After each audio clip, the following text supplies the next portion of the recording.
Битката со аерозагадувањето ќе се одвива и наредната деценија, бидејќи користењето на еколошките енергенси, како што се пелети или брикети, се недостижни за граѓаните. Плиткиот македонски джепи понатаму диктира дрвото да е лидер во загревањето на домовите. Дрвосечачите и собствениците на приватни шуми во Малешевско-Пијанечкиот регион ја стартуваат сезоната за сеча на дрва.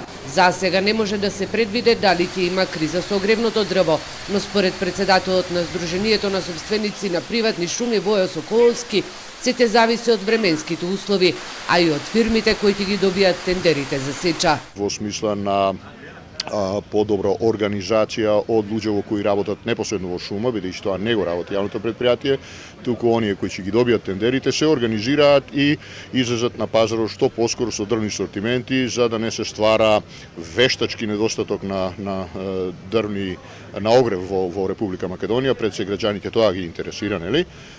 И мислам дека процесот би бил непречен. Но доколку се случи тоа, второто повторно ќе имаме голема побарувачка, а тоа ќе створи притисок, ќе покачи цена и сите ќе имаме неповолни реперкусии од тоа. Голем предизвик за собствениците на шуми и за институциите како да се справат со пироманите. Во февруари и март во Малешевско-Пијанечкиот регион опожарени беа стотици хектари шума, меѓу кои столетни дрвја. Освен казните на терен, треба да се работи и на искоренување на лошите навики на населението кое живее во руралните средини.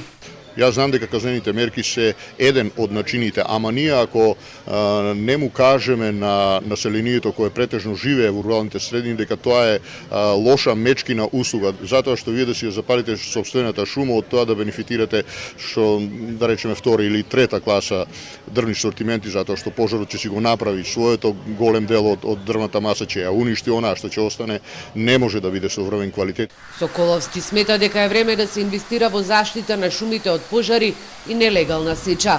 За сега нема најави за зголемување на цената на огревното дрво, но доколку од наредната година има нови мерки за субвенционирање на шумарството, во тој случај за неколку години може да се случи и да падне цената на огревното дрво.